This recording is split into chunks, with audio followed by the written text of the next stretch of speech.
Hey everyone, John Hartley. You got a little coin in the mail today, so I thought I'd do a video. Just got back from the grocery store, stocked up on my regularly Friday scheduled shopping trip, and they had fresh fresh peanuts in the store. So tomorrow, John is cooking some boiled peanuts, and they are wonderful. Friday afternoon, not too late, watching the golf, having a little bourbon and coke, and my World War II collection has grown. My uncle came down, and he wanted to shoot my recent acquisitions, i.e. the German Luger and the M1 Garand, and we shot a few other guns, had a good afternoon, and he had a present from me, which came from my great-great-grandfather, McCaskey collection, which he's had for a long time, and my uncle's 79, and I didn't ask him this, but I think he sees what his nephews and children's interests are, and some of the things that he received that were part of General McCaskey's. He was a major general. He started off as a private in the Civil War, was promoted to captain, continued in post-war life as a U.S. Army officer, and retired as a major general. Well, and two of his sons were U.S. Army. So he and probably some of the stuff, I know one or two of the things, were from their collection. My uncle has it all. So my World War II collection is growing, but this I did not pay for. It was a gift from my uncle. That, and I cleaned it up a little bit so you can see that the soldiers in the trenches of World War I camouflaged it. The helmet basically came in service in, I guess, gray or black, and they camouflaged it. And I put a little gun cleaner slash preservative on there, and it shined up nicely, and you can see the colors. And beside it is a rare item.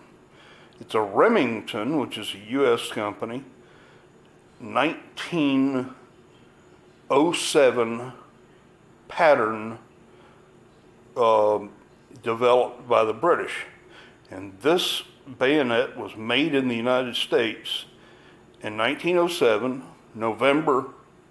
It was a 1907 model, but it was made in November 1915 for the British to fit on their Enfield rifle.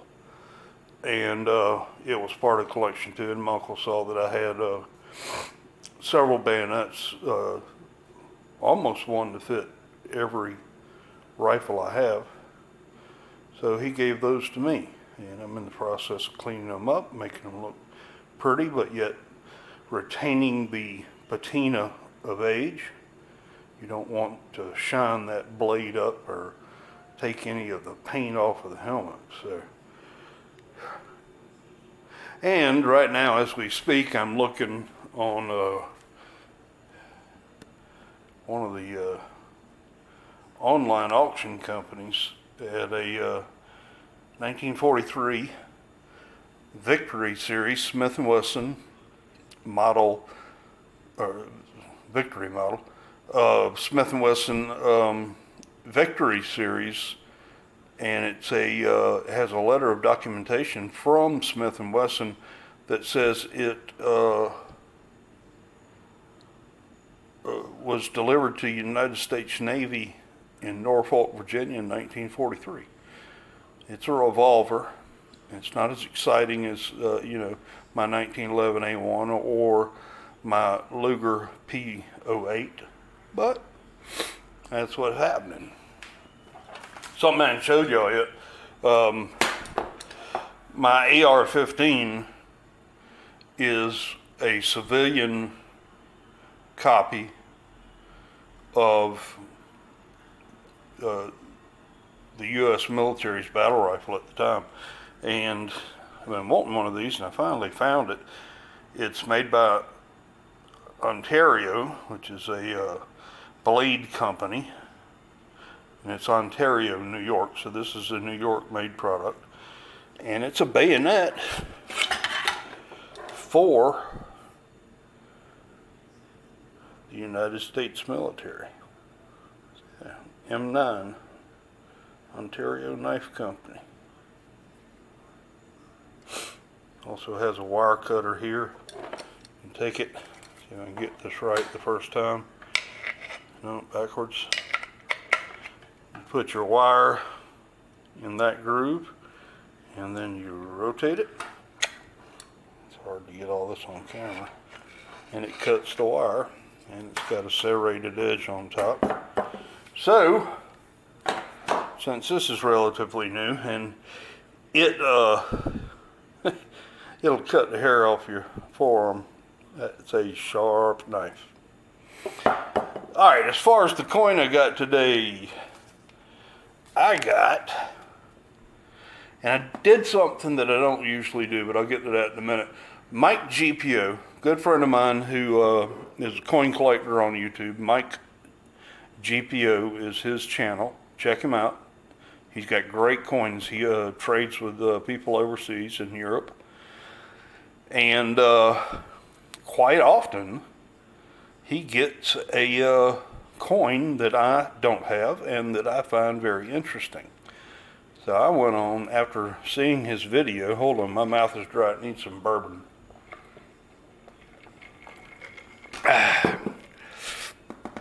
He got a coin that I did not have and that I was very interested in. So I went on eBay and I found one. So Mike, this coin is your fault. Wasn't that expensive. It is silver. It's commemorative from Norway. That says Norway. I don't know if you can see it or not. But let's use the new bayonet to open this up. It's a sharp knife, but apparently this paper in Norway is quite tough to cut with a knife. Let's see how we need to get into this. Yeah, that'll do. By the way, I mentioned it. I do something that I usually don't do, especially on eBay. When somebody's trying to sell you a coin, they say, we've got 5. 2 have sold, 3 are left. They show you a picture of the coin. It's probably the picture of the best looking coin. And so I'd steer away from that. But these coins were still in the mint wrapper. All of his coins are still in the mint wrapper. So I decided to take a chance. The other thing that I hardly ever do is because shipping time is long, and sometimes they may get lost. You never know. I haven't had too much trouble with them, but I just try to stay away from them. So this coin comes from Oslo, Norway. And it is the anniversary of the liberation of Norway from World War II. And on the obverse is King Haakon VII of Norway, who was the king during the war. And then his son, Olav V, assuming that's him in the reverse, is also on the coin. So it's a double-headed obverse. And then down here it says Alt for Norge, and it means all for Norway. This coin, the cellophane is open, but it doesn't seem to have affected it. It can't come out, but air can get in. So, but what I really liked was the reverse. Number one, the background has a rough surface. And number two, it's got very bold letters. It's got Hakon the Seventh's seal here, H7 with a crown above, and has a word here that I forget since I looked it up, 8 March 1945, 25 Kroner, and down at the bottom it says 1917. Get in here close and see if it'll focus for y'all. I can't really see the viewfinder from where I'm at. And that has nothing to do with the bourbon. This is only my second drink. Trust me, 2 drinks of bourbon don't do anything to my brain. But I thought it was a cool coin. It did not take that long to enter or to come. Matter of fact, he said that there would be no tracking number from Norway to the exit port of Europe, but that after it got to New York, that the United States Post Office would put a tracking number on it. Well, since either that was wrong, or since it just came in an envelope, my aunt would correct me, it didn't have a tracking number, and it just showed up in the mail today, and I said, wait a second, I have some foreign bills on order, but they shouldn't be here for at least 2 weeks. What is this? And it was thick. You saw the wrapping. And then as I was walking Maxwell, hey Maxwell, you want to be on TV, buddy? Come here. You want to be on TV? People hadn't seen you in a while. Come here. Sit. Stay. There's old Maxwell. He's a good boy. Give me nuts. Good boy. Good boy. Maxwell's 9 years old now. He's the best dog in the world. Don't care what type of dog you got. Mine's better. He's your best friend. He's a good doggy. He's right here beside my legs wanting some ear scratching.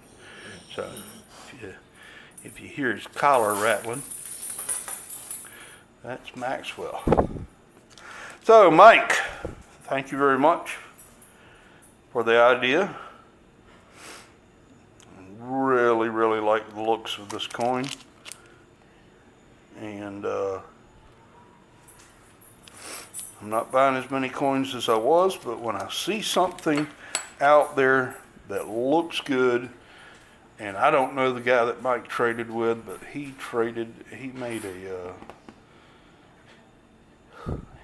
sent Mike a great coin.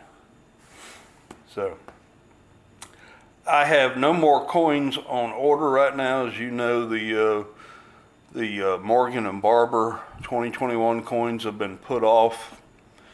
I'm really not happy with the mint right now. There's not much more. You know, the new Silver Eagle, the uncirculated set, maybe the Coin and Chronicles set for George Bush's, George Bush Coin and Chronicles set for his presidential dollar.